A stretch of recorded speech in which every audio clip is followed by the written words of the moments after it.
Meus amigos, então, o assunto que nos traz nessa noite é falar sobre a atuação em desastres. Então, sem mais delongas, sei que estamos aí com um dia cheio de atividades. Eu sou aqui de Minas Gerais, a terra do pão de queijo, a terra onde eu vivi desde que nasci. Trabalhei durante um grande período na capital, Belo Horizonte, região metropolitana, e hoje trabalho aqui na região do Triângulo Mineiro, na cidade de Uberaba, após haver ido para a reserva. E eu sou filho do seu Antônio e da dona Zica. Essa aí é uma foto nossa antiga de família, onde tem ali meus três irmãos, a minha irmã Sônia não está na foto, mas é essa família. Esse sou eu.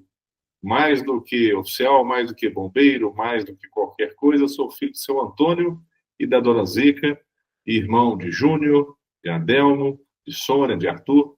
Então, isso me define muito mais do que tudo. Somos as nossas origens. E, ao longo da vida, um detalhe me incomodou bastante. Eu queria mostrar para vocês aqui a foto do seu Antônio. Seu Antônio, meu pai, vocês devem observar nas fotos, ele está sempre ocultando, escondendo aí o braço direito. Seu Antônio teve uma amputação aos 8 anos de idade, porque ele sofreu uma picada de cobra e acabou perdendo o braço direito, porque foi feito ali um torniquete à altura do antebraço.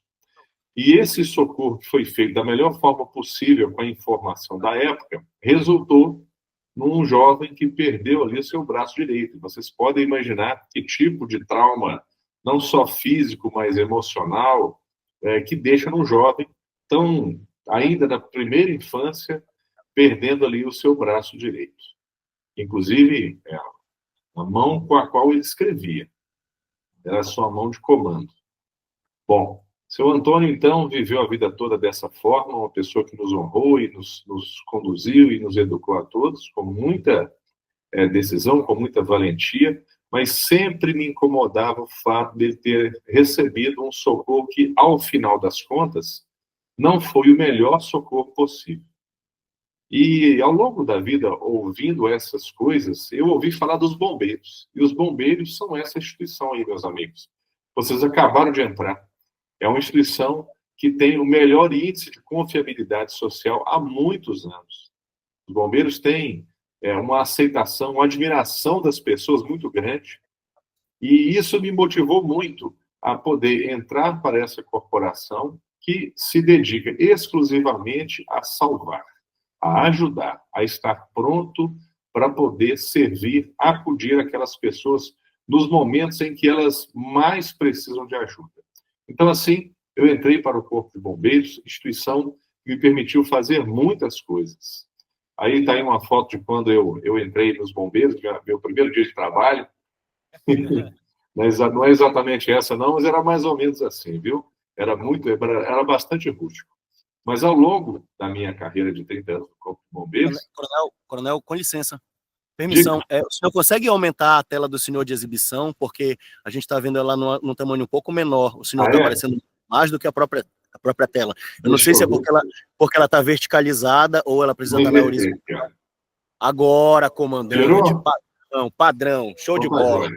Perfeito. Então, meus amigos, como eu dizia, a corporação me permitiu fazer muitas coisas. Desde atividades feitas, vocês acabaram de fazer aí, muitas vezes a gente não entende o que está fazendo, por que está fazendo, mas desde o rastejo, a ralação, como a gente diz, até tive a oportunidade de me tornar piloto de helicóptero, que é uma função extremamente prazerosa e que me deu a oportunidade de participar de equipes que faziam coisas incríveis. Eu vi pessoas simples, feito eu, fazendo coisas incríveis, trabalhando em equipe. Então, vocês estarão, ao longo do curso de formação, obtendo várias informações, se capacitando, para poder, ao final do curso, atuar de forma conjunta. E cada qual vai traçar o seu caminho. A corporação é enorme, tem várias áreas, e certamente vocês acabarão por se encontrar qual será a atividade. Mas, especificamente no assunto de hoje, meus amigos, essa é a cidade de Brumadinho, esse pequeno ponto no mapa, na região metropolitana de BH, aconteceu lá um desastre. E o desastre que aconteceu, que ficou lamentavelmente muito famoso, Eu vou reproduzir aqui rapidamente, é um vídeo de apenas 30 segundos, tem um pequeno áudio ao final. Então a gente pode ver aí, repentinamente, uma barragem se rompendo. Eram meio-dia e 28 do dia 25 de janeiro de 2019. Repentinamente, essa barragem se rompeu sem sirene, sem aviso para aquelas pessoas que estavam ali. E essa tela nos dá muita angústia, porque pessoas estão tentando fugir e, lamentavelmente, não conseguem. A velocidade é muito grande, com muita violência, essa onda de lama. Poucos segundos após, já vários equipamentos, pessoas tentando fugir, sendo cercadas pela tsunami de lama. Misericórdia, meu Deus do céu! Ô, meu pai! Nosso amigo, chegante! É claro que essas imagens, elas nos chocam a todos, elas nos fazem pensar o que será que essas pessoas pensaram naquele momento, a angústia em que estavam. Fato é que nós, bombeiros, sempre chegaremos em situações de desastre, encontrando as cidades, encontrando a população nessas condições. As pessoas muito atordoadas, sem saber exatamente a dimensão do problema, sem saber o que fazer. As pessoas, é claro, entristecidas, porque sempre havia ali alguém que tinha perdido um parente direto, um vizinho, um colega de trabalho, um conhecido. Uma tristeza muito grande, uma nuvem de tristeza sobre essa área do rompimento da barragem. Isso se repete em áreas de outros grandes desastres, como os desastres ambientais, por exemplo, do Rio Grande do Sul, recentemente, né, coisa de um ano atrás exatamente. Então, nós nos depararemos com essa situação. E qual era a dimensão desse local atingido? Essa figura colorida nos dá um pouco do tamanho.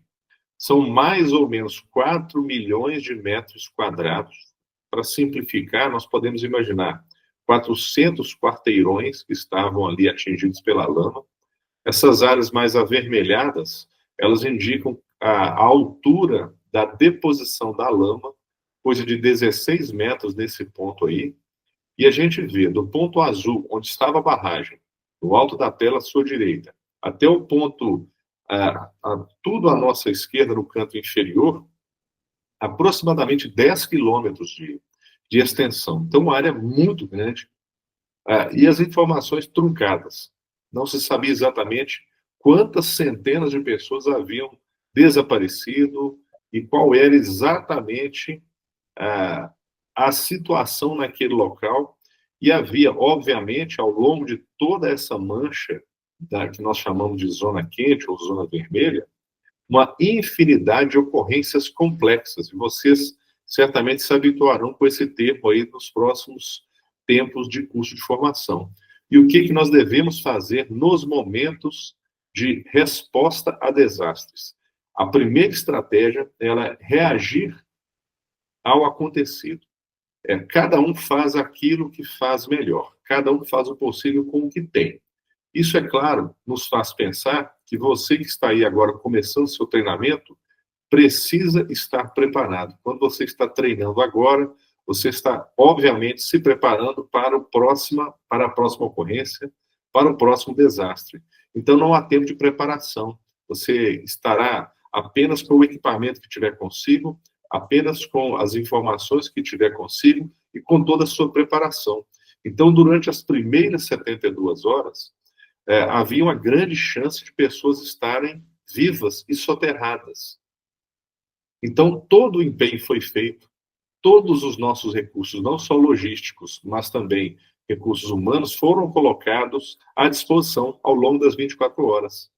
E quais são as tarefas que nós precisamos fazer? Todos nós, do soldado ao coronel. Organizar o cenário, controlar a área e dimensionar o tamanho da ajuda. E a ajuda a ser dimensionada é para que ela não se torne um problema ainda maior. Nós somos formados para ajudar. E quando nós vemos uma situação como essa, nós queremos ir para o local e tentar contribuir de alguma maneira. Mas muita ajuda não é ajuda adequada. Uma ajuda no momento inoportuno, obviamente, ela não é bem-vinda. E uma ajuda que acaba nos trazendo mais ônus do que bônus. Então, nós precisamos dimensionar. E essa foto aqui, ela mostra muito pouco do afã de todo mundo que estava ali querendo ajudar. Essa foto foi tirada logo nas primeiras horas após o rompimento, e vocês podem perceber uma profusão de bombeiros, policiais, e esse número se avolumou de maneira exponencial ao longo das primeiras horas. E o que nós precisamos fazer, então? Organizar. A primeira etapa da organização, então, é encontrar um local onde seja montado um posto de comando. No caso, foi a Igreja de Nossa Senhora das Dores, que foi, de alguma forma, tomada do padre para que fosse ali abrigado o nosso posto de comando. Os bancos foram arrastados e tudo foi organizado e improvisado da melhor forma possível. E não havendo nenhuma tecnologia ainda confiável, sequer energia elétrica suficiente, sequer internet e quaisquer outros meios tecnológicos, nós, então, utilizamos o primeiro recurso, os mapas de papel, com os post-its colocados ali, na intenção de varrer aqueles quadrantes e poder, então, livrar ou dizer que eles estavam, a cada vistoria feita naqueles quadrantes, que a gente pudesse, então, entender que eles já estavam sendo ali livres, né, liberados, sem nenhuma vítima. Mas os desafios eram gigantescos. Cada um desses post-its aí, ele equivale a coisa de uns 400 metros também, então a gente pode perceber uma dimensão muito grande, e ninguém estava preparado à altura para aquele desafio. E no quesito organização, nós precisamos sempre ter em mente o sistema de comando e operações. Alguns estados, alguns locais vão chamar de SCI, nós chamamos de SCO, CIAT, há vários nomes, mas a doutrina ou a teoria é muito semelhante. Nós precisamos dividir tarefas, organizar tarefas, para que as missões sejam feitas, para que não haja funções ou tarefas que não sejam feitas e outras em que haja muitas pessoas executando aquelas tarefas. Então, há uma designação de um comandante, uma pessoa responsável pela comunicação, outra pelas operações, pelas compras. Qual será o tamanho dessa organização, desse organograma? Obviamente, conforme a dimensão daquele desafio a ser enfrentado, da duração daquele evento, do alcance geográfico. Então, são situações que vão ser definidas durante o atendimento àquela emergência. Bem, para nós termos, então, uma noção, nós tínhamos lá equipes de logística, nós tínhamos, então, equipes também de planejamento para que elas pudessem saber quais seriam as tarefas feitas adiante, nos próximos minutos, nas próximas horas, pensando também nos próximos dias. Várias equipes de busca aquática, para percorrendo, então, o Rio Paraopeba, uma grande extensão, fazendo todo tipo de busca nos mais diversos locais, e o leito do rio estava totalmente, não só revolvido, mas também cheio de destroços que tinham sido carreados. Equipes de busca canina, várias equipes de busca canina, nós utilizamos todos os cães que o Brasil tinha disponível naquele momento, e alguns cães que vieram também de Israel. É um serviço extremamente técnico, extremamente necessário, e os cães, em muitos momentos, eles foram responsáveis por mais de 80% de tudo aquilo que nós organizávamos ou que nós localizávamos. Então, fica aqui uma deferência, nosso respeito, a nossa homenagem aos destemidos militares que trabalham no serviço de busca com cães, o que é um serviço extremamente minucioso, que requer uma dedicação muito grande. Licença, Coronel. Diga. Nós temos uma equipe treinada, inclusive aqui, eles terão contato. Ainda não chegou o momento, mas em determinado período do curso eles terão. Já fica aqui a minha continência, porque é um serviço extremamente necessário, um serviço extremamente minucioso, que muitas vezes eles ficam treinando durante meses até que surja uma ocorrência onde eles sejam aplicados. Mas quando eles não estão disponíveis, a falta do cão treinado, do cão com o seu guia, faz uma diferença muito grande. Então, nós precisamos tê-los sempre à disposição. Comandante, diga. Eu vou além, porque a própria corporação muitas vezes fez chacota com os militares que se dedicam muito para essa profissão. Os cachorreiros só ficam brincando, recebem o salário para ficar brincando com o cachorro o dia todo. E isso são aquelas coisas infantis que a gente ainda presencia, infelizmente, aqui. Exato. Mas esses são aprendizados operacionais que a gente vai amealhando ao longo da carreira, e é preciso combater e mostrar, porque quando nós temos as equipes caninas disponíveis, o desenrolar da ocorrência é muito mais suave, a gente consegue ser muito mais assertivo, porque eu não tenho dúvidas de que o melhor equipamento, ou o melhor recurso que os bombeiros possuem para buscas é o faro canino e o treinamento do seu guia, do seu condutor. Porque somente eles conseguem perceber coisas que a visão humana não percebe, que o tato humano não percebe. Então, os cães são uma ferramenta, ou um recurso, melhor dizendo, que é assim, extremamente útil, extremamente necessário, e o Brasil tem avançado muito, mas ainda estamos aquém da quantidade necessária desses profissionais e desses animais. Bom, equipes de busca terrestre, vocês podem ver por essa imagem, quando nós falamos de terrestre, talvez seja um exagero, porque era exatamente uma lama muito fluida nos primeiros dias e que ela foi se solidificando de cima para baixo, então ela foi gerando ali, ou foi criando uma camada mais espessa, mais seca, e no fundo ainda permanecia uma camada bastante úmida de lama, trazendo risco para que o militar, ou quem quer que fosse, rompesse aquela camada, imaginando que já estivesse com um terreno firme e pudesse afundar, acabar se acidentando e se ferindo. Então, muito perigoso. Obviamente, várias equipes de redução de contaminação, porque havia contaminação de todo tipo, não só a contaminação biológica, de instalações sanitárias que haviam sido rompidas, de grandes almoxarifados de materiais que haviam sido também destroçados e carreados ao longo do leito do rio. Então, não se sabia exatamente qual era o nível de contaminação. Mas como havia ainda chance de vida, todos se lançaram ao resgate, como é esperado que nós façamos. Por conta dessa contaminação, equipes de atenção à saúde humana também foram mobilizadas, e esse serviço foi sendo lapidado ao longo de toda a ocorrência, que durou bastante tempo. Eu vou falar um pouco mais sobre isso. Então, muito necessário acompanhar a saúde das pessoas que estavam ali envolvidas. A Força Aérea Brasileira designou uma equipe para fazer o controle do tráfego aéreo, para que então gerasse ali uma frequência específica de coordenação de aeronaves, e fez um controle assim extremamente minucioso e digno de salva de palmas também no trabalho importantíssimo que a Força Aérea nos proveu.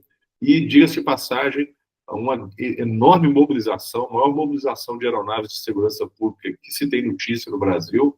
Não houve nenhum acidente, e o que nos deixou muito satisfeitos, é claro, e muito impressionados pela eficiência de tudo que foi montado.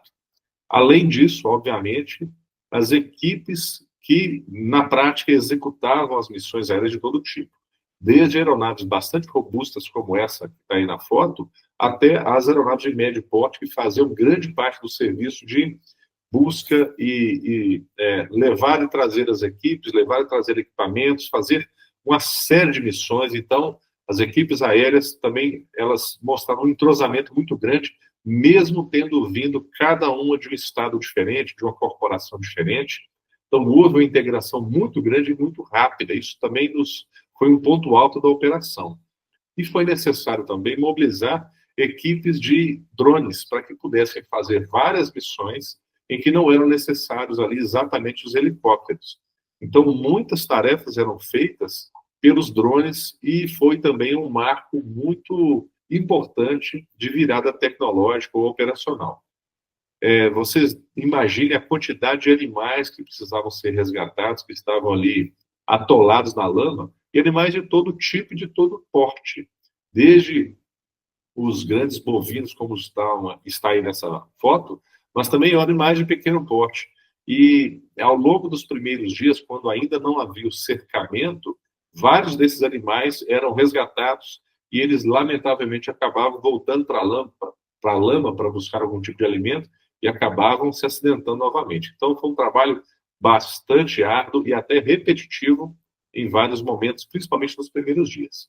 Polícia Militar, ela proveu a segurança em toda a área, uma área gigantesca, com um perímetro de dezenas de quilômetros, e, claro, coordenando as equipes de segurança da própria empresa, onde a área é responsável pela área do rompimento. Foram mobilizadas também equipes, inclusive com voluntários, para o serviço de medicina legal, para que pudessem receber todos os corpos e segmentos que eram encontrados. E quando eu digo segmentos, eu espero que vocês entendam o que segmentos corporais, o que isso quer dizer, porque, obviamente, são milhares de casos que foram encontrados ali, então essas pessoas fizeram serviços, assim, excepcionais. A coordenação operacional, eu participei justamente dessas equipes de coordenação operacional, e foi uma satisfação vê-los todos trabalhando, com uma disposição muito grande, muitos nos primeiros dias, onde havia a chance de sobrevivência ainda, trabalhando incessantemente, muitas vezes sem dormir, ou relutando em sair do seu local de trabalho para se dedicar ali àquele serviço. E é importante que nós, bombeiros, contenhamos o nosso ímpeto, porque nós precisamos estar no próximo turno descansados. Então, um cansaço extremo acaba trazendo risco não só para a pessoa que está nesse afã, mas também para os colegas que estão ali trabalhando em equipe. Os voluntários, eles estiveram lá de forma extremamente volumosa, muitos voluntários estavam coordenados, em especial aqueles que vinham de instituições religiosas, estavam ali com a sua liderança definida, e foi um bálsamo tê-los lá fazendo o seu trabalho de forma organizada, humilde, de forma dedicada para o que fosse necessário. Mas nós também tivemos uma porção de voluntários desorganizados, pessoas que estavam lá de maneira com um ímpeto muito grande de ajudar, mas muitas vezes sem conhecimento técnico, muitas vezes sem o equipamento adequado, sem a orientação adequada. Então, muitas vezes as pessoas estavam lá e acabavam por se colocar em risco e por demandar que nós deixássemos de lado atividades que eram emergenciais, com vítimas ali que estavam precisando de um socorro imediato, para socorrer vítimas que poderiam ter sido evitadas, no caso, os próprios socorristas. As pessoas levavam cães, mas a gente não tinha a confirmação do tipo de treinamento, capacitação que elas faziam. E eu preciso lembrar, como tem essa foto aí à direita, no canto superior, é um local de crime, um local de desastre, é preciso entender qual era a dimensão daquele evento e entender que tipo de atividade pode ser feita pelos voluntários. Então, coordenar os voluntários foi também uma tarefa bastante difícil, porque havia um apelo de mídia muito grande, redes sociais, empresas de televisão que estavam ali de forma contínua, registrando tudo que era feito. Então, ter pessoas dentro da área foi uma dificuldade, porque elas não tinham noção do risco que corriam e muitas vezes elas contornavam as barreiras de segurança que nós tentávamos impor. E ainda, acreditem todos, acreditem vocês, nós tínhamos lá pessoas, por exemplo, voando seus drones de maneira inadvertida, de maneira isolada, trazendo um risco muito grande. Essa foto traz aí a prisão de um dos 16 pilotos de drone que foram presos lá porque estavam trazendo risco à aviação e fazendo imagens, sabe-se lá por quê. Falsos policiais também apareceram, e falsos bombeiros, falsos profissionais de todos os tipos apareceram, e isso também é um problema a ser enfrentado. Então, vocês lembrem-se que em ocorrências quaisquer, inclusive naquelas de grande repercussão, haverá pessoas mal intencionadas para fazer coisas das mais absurdas ali, trazendo risco, trazendo problemas e muitas vezes abusando até da boa-fé das vítimas, inclusive. Em toda ocorrência, há de haver uma estratégia. É preciso haver uma estratégia. Essa estratégia jamais será perfeita, mas é preciso que todos que a conheçam saibam e enxerguem ali uma estratégia. Então, por mais que ela não seja perfeita, por mais que ela seja ainda incompleta, é preciso que todos nós trabalhemos para que essa estratégia seja seguida e nós consigamos, então, melhorá-la. Faz parte do desastre o desencontro de informação, a incompreensão dos termos, a dificuldade em cumprir exatamente uma determinação ou se mostrar, muitas vezes, sem condições de cumprir aquela determinação, isso não pode acontecer.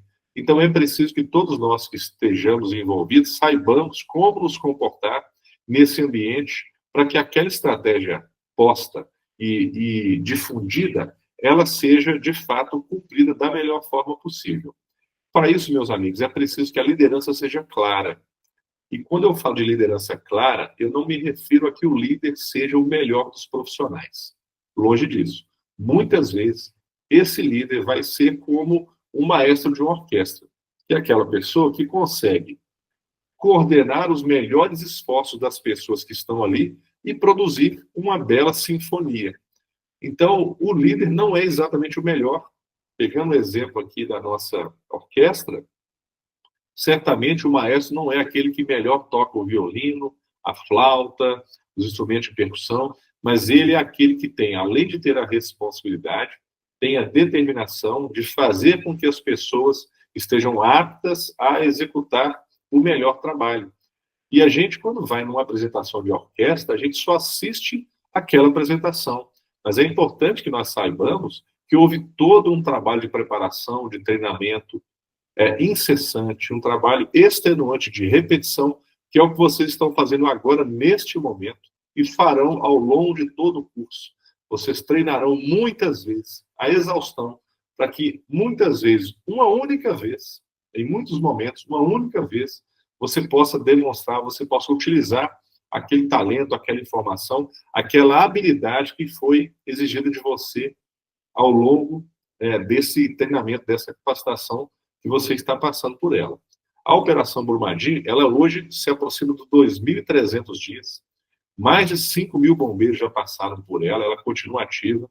192 pessoas foram resgatadas com vida. Esse número raramente aparece em outros locais. O IML, ele recebeu mais de 1.500 casos que foram levados, eu me refiro a corpos e segmentos corporais. Das 272 vítimas, 270 já foram identificadas e ainda há casos no IML para serem revelados. Essa foto traz a imagem de algumas das corporações que estiveram conosco em Brumadinho. Foi um momento casual onde essa bandeira havia sido localizada, nós fizemos essa foto, mas ela quer mostrar a diversidade de uniformes que estavam ali, a quantidade de pessoas que estavam envolvidas, o Brasil inteiro mobilizado, para que o melhor fosse feito. E o que é importante a gente saber do nosso papel? Essa imagem, eu vou ler aqui, um quadrinho, né, onde tem lá um muro, e tem um buraco no muro, uma pessoa olhando pelo muro, e do lado de lá, ela está vendo uma água caindo. E ela diz assim, olha, é chuva sim, não venha me enganar, eu estou vendo tudo. Mas tem uma pessoa ao lado dela, com a escada, lá no alto da escada, ele consegue ver por cima do muro. E ele está vendo que aquela água que está caindo não é chuva, é uma caixa d'água que está ali vazando. Então, é preciso que a gente compreenda que, às vezes, num desastre, numa ocorrência complexa, nós estamos vendo apenas a nossa parte. E tem pessoas que estão incumbidas de ver o todo. Aquela estratégia, ela mira o todo. Existe uma estratégia, existe uma técnica, existe uma tática, cada um no seu nível de execução.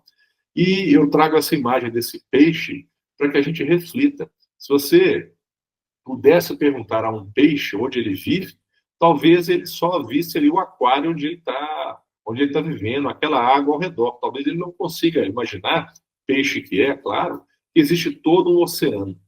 Então, nós não podemos ser feito o peixe que só enxerga a sua volta. É preciso entender que naquele vasto oceano onde ele atua, há inúmeras outras coisas acontecendo em que ele precisa fazer a sua parte para que o todo dê certo. É preciso ampliar o conhecimento, ampliar a percepção e confiar que as ações estão sendo desenvolvidas. Para que a gente possa desenvolver a contento as nossas atividades, é preciso que as nossas decisões elas tenham por base o bem da maioria. Eu não posso tomar decisões que sejam de maneira egoísta.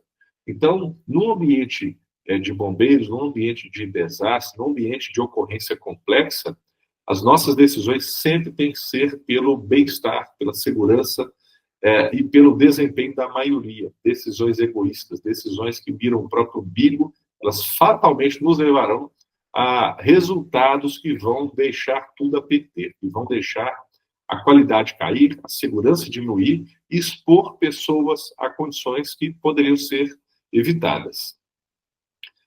E num ambiente como esse, as grandes ocorrências, elas nos mostram que alguns tipos de personalidades, elas acabam sendo suscitadas. Então, eu costumo dizer que existem os pessimistas profissionais. São aquelas pessoas que elas sabem que não vai dar certo. Elas estão sempre dizendo, olha, isso aqui não vai dar certo. Né? Ele sempre mostra problemas. Ele nunca tem a solução, mas ele tem problemas. Quando você dá a ele uma tarefa para cumprir, uma solução, ele apresenta 2 problemas para serem resolvidos. Então, é uma pessoa que precisa ser observada e ajudada para que ela consiga sair desse ciclo em que ela só consegue ver problemas, ela não consegue ver soluções. E quando ela tem esse comportamento negativo, ela acaba contaminando os colegas ao redor. Num ambiente que já está suficientemente destruído, entristecido, esse tipo de comportamento não é bem-vindo. Um outro comportamento que também não é nada bem-vindo são os atletas do sofrimento. Esses atletas do sofrimento são aquelas pessoas que sempre acham que estão passando por um problema pior do que alguém ao lado. E elas sempre têm ali uma condição de sofrer mais. Então, se você diz ao lado dela que você tropeçou e quebrou o dedo do pé, ela fala assim, mas no mês passado eu quebrei a perna inteira. Você diz, poxa, isso é até para coisas ruins, como eu estou dizendo, né? Eu peguei um resfriado. Puxa, eu fiquei uma semana internado, eu sofri muito mais. Até você, essa pessoa, ela quer ali atenção. Então, essas pessoas que estão sempre sofrendo, eu penso que elas trazem energia muito ruim. Então, é essa pessoa que acaba indo fazer uma compra e recebe o troco errado, porque a pessoa se enganou. O pombo acaba sujando o carro dela quando ela para em algum lugar. Então, é sempre aquela pessoa que atrai problemas. Então, eu acredito que a energia, a vibração deve ser administrada. A gente tem que tentar vibrar numa frequência que atraia coisas boas e não coisas ruins. Porque a gente acaba, de fato, gerando que mais pessoas sejam atraídas para esse momento. As ocorrências complexas, meus amigos, elas nos mostram que no cotidiano nós fazemos algumas coisas que nas crises elas têm que ser mudadas. Então, essas 2 fotos mostram o resgate de um grande bovino sendo feito por helicóptero e uma cama aí, na verdade, um colchão do chão, onde eu dormia lá na minha semana de trabalho. E o meu colega, o Coronel Ângelo, que me substituía a cada semana, também dormia nesse ambiente. E ele não era diferente dos demais profissionais que estavam lá dormindo. Centenas de bombeiros dormiam desta forma. Muitas vezes com a farda úmida, com a farda suja nos primeiros dias, no frio, em condições muito áridas, eu diria. Mas era necessário fazer dessa forma, porque havia a chance de encontrarmos pessoas vivas. Havia a chance de nós contribuirmos de alguma maneira para que aquelas pessoas que estavam ali precisando do nosso socorro, de fato, recebessem a nossa ajuda da melhor forma possível. Então, nós rejeitamos dormir em hotéis que estavam lá disponíveis, com camas confortáveis, com travesseiro de pena de ganso, nada mal, né? Você dormir nessa condição. Mas, se nós fizéssemos isso, certamente a tropa não enxergaria em nós pessoas que estavam ali, de fato, envolvidas com o desenvolvimento, com a solução daquela ocorrência. Então, fomos todos irmanados pela dor dos terceiros que estavam lá precisando da nossa ajuda. Então, nas crises, é preciso fazer diferente. Nós que somos bombeiros, sempre, talvez fique mais fácil pensar com o fogo e o que ele representa para a gente. Um outro tipo de personalidade que surge durante ocorrências com grande visibilidade são as pessoas que têm esse comportamento de fogueira.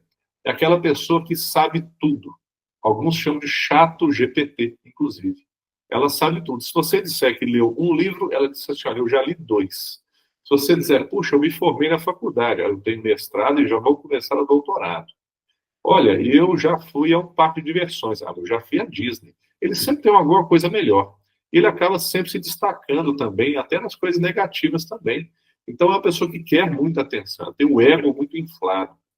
Qual é o problema das pessoas que atuam desta forma em qualquer ambiente, em especial nos ambientes de ocorrências complexas? Elas começam a brilhar tanto, essa chama que ela produz, ela brilha tanto, ela começa a ofuscar os olhares de todos nós. E ela começa a produzir uma fumaça. E se a gente não extinguir aquela fumaça, ela vai acabar nos matando. Então, esse tipo de comportamento não é nada bem-vindo. Nós precisamos nos policiar para que nós não sejamos pessoas que pensam e agem desta forma. Existem pessoas, meus amigos, que atuam como esse ventilador também, soprando as fogueiras das vaidades. E nós que somos bombeiros, devemos saber que o fogo mais difícil de se controlar é exatamente são as labaredas da fogueira das vaidades. Nós todos somos vaidosos, queremos ser reconhecidos, queremos ser lembrados, queremos que os nossos talentos sejam reconhecidos. E se a gente encontra pessoas que sopram essa nossa fogueira, nós podemos cair numa terrível armadilha de fazer com que a nossa equipe seja desfeita e a gente acabe suscitando, principalmente nos chefes, esse sentimento de infalibilidade, quando é necessário que nós estejamos ao lado dos chefes, mostrando as falhas, ajudando de maneira respeitosa e não sendo esse puxa-saco aí que é o nosso ventilador. Que nós, bombeiros, precisamos, o tipo de chama que deve nos guiar é a chama feita a chama de uma vela. A vela representa o conhecimento, as velas queimam cada qual a seu tempo, algumas velas são maiores, outras menores, algumas queimam rápido, outras mais lentas, algumas podem se apagar e você consegue reacender com a chama de uma outra vela. Então, a vela representa o tipo de iluminação, o tipo de chama que nós devemos doar para as nossas equipes, seja no dia a dia, seja no curso de formação, num treinamento difícil, nos momentos de alegria também, mas principalmente nos doando com a nossa pequena contribuição, fazendo com que o todo seja melhor. E essa imagem da vela, ela é tão importante, ela foi mencionada no livro que é o livro mais lido por toda a humanidade, que é a Bíblia Sagrada. A Bíblia diz que, num quarto escuro, as velas não devem ser colocadas abaixo das mesas. Ao contrário, elas devem ser colocadas no alto, para que de lá ela possa produzir um milagre, em que basta uma pequena parcela de luz para debelar uma grande parcela de escuridão. A vela produz esse grande milagre. E se cada um de nós formos pequenas velas, ou cada um de nós for uma pequena vela, nós conseguiremos produzir ambientes como esse, em que o todo fica muito melhor com a participação de cada um de nós. Não precisamos saber tudo, não precisamos ser extremamente intensos, nós precisamos contribuir com a nossa luz nos momentos adequados, muitas vezes iluminando uma pequena escuridão que está se formando com o nosso conhecimento. E o nosso trabalho, ele é um trabalho em equipe, cada um controlando ali o seu local de trabalho, cada um contribuindo, e a gente consegue perceber, em especial nessas ocorrências mais complexas, fica muito evidente que a atuação de um interfere na atuação do colega ao lado. Então, lá nós tínhamos esse procedimento que virou uma espécie de momento ritualesco entre nós, de nos reunirmos todos os dias ao início do plantão para agradecermos ali a Deus e pedir que nos iluminasse e nos guiasse os sentidos para que pudéssemos fazer o melhor trabalho ao longo daquele dia, porque havia muitas pessoas esperando que nós ali tivéssemos uma atuação a melhor possível. E nós precisamos, meus amigos, zelar sempre pelas nossas famílias. Nós precisamos zelar por nós mesmos, pelas nossas famílias, zelar pelo nosso local de trabalho. E eu digo que nós sempre precisamos botar a família em primeiro lugar. Esta é a minha família, é por ela que eu fiz e faço tudo na minha vida, na minha carreira, foi por essas pessoas e por essa família que eu justifico as coisas que fiz e deixei de fazer e me enche de orgulho a cada dia. Estão ali Juliana, esposa perfeita, Gabriel, Júlia, filhos perfeitos que me dão sentido à vida. E no nosso ambiente operacional, eu acho que a gente tem que procurar se dedicar, feito esses profissionais que estão nessa foto aí. Tem uma imagem aqui ao lado, eu vou ler para vocês, é uma cartinha de uma criança que nós recebemos lá em Brumadinho. Ela diz assim: obrigado, bombeiros, por ter achado meu pai e toda a minha família. Miguel Augusto é o nome da criança. A gente pode perceber que esses profissionais que estão aí, nós não sabemos dizer de qual corpo de bombeiros eles vieram, a qual corporação pertence. Se eles são da equipe de salvamento, se eles são sargentos, cabos, soldados, se eles entraram há 2 meses na corporação ou há 20 anos. Isso nós não sabemos fazer, se eles são bombeiros voluntários, inclusive, bombeiros civis, se são brigadistas profissionais. A única certeza que nós temos, meus amigos, é que eles vestem a farda da cor da esperança. E eles estão envolvidos e se dedicaram até o pescoço para resolver da melhor forma possível aquela ocorrência, aquele ambiente em que eles foram chamados a atuar. Então, a nossa admiração, o nosso respeito a pessoas que, como esses, nos representam na condição de bombeiros e de seres humanos que se dedicaram para desconhecidos, fizeram o seu melhor, colocando, inclusive, a sua própria vida em risco. Porque nos momentos de muita dor, de muita angústia, momentos em que as pessoas estarão precisando de ajuda, elas se lembrarão dos bombeiros, elas se lembrarão de pessoas que poderão ajudar, ainda que não bombeiros, pessoas que poderão ajudar a passar por um momento de dificuldade. E ainda que você ache que não tem nenhuma grande habilidade, que você não tem nenhuma grande virtude nos momentos de grande dificuldade para ajudar o próximo, muitas vezes o que vai fazer a diferença e o que as pessoas esperam ouvir de você será: conte comigo, eu vou me dedicar, eu farei o meu melhor, o melhor da minha inteligência, com a melhor da minha capacidade e dedicação. Não se engane.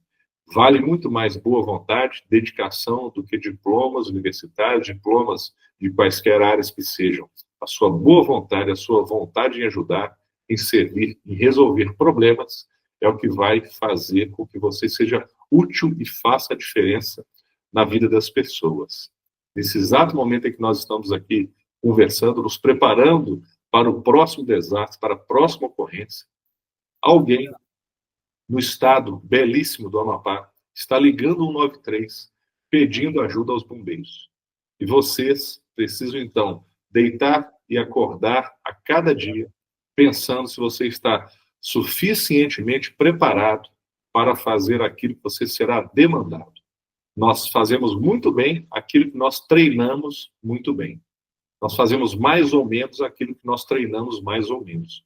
E o que nós não treinamos, a chance de errarmos é enorme. E não só errarmos, mas também nos colocarmos em risco e não dar o resultado esperado para as pessoas que tanto precisam de nós. Então, eu encerro aqui essa minha participação. Eu deixo aqui o meu contato, se alguém quiser entrar em contato comigo, estou à disposição. Eu e a Luciana Chierati cometemos a audácia de escrever um livro chamado Brumadinho 272, que está disponível como e-book na plataforma da Amazon. Quem se interessar, nós falamos bastante sobre as humanidades e as desumanidades acontecidas no ambiente de desastre. Falamos sobre equipamentos, sobre técnicas aplicadas, mas falamos também sobre pessoas que nós conhecemos, pessoas que nós vimos que têm muito valor, e situações em que as pessoas demonstraram que o preço fala mais alto. Então, é uma reflexão, uma forma de nós contribuirmos para que a gente possa ter um futuro melhor, para que os ambientes profissionais se tornem mais seguros e nós, bombeiros, não precisemos atuar para acudir pessoas em situações que poderiam ser evitadas. Eu agradeço a todos pela deferência, a paciência de ter ouvido esse velho bombeiro aqui, desejando que tenham uma excelente noite e que o treinamento seja o melhor possível.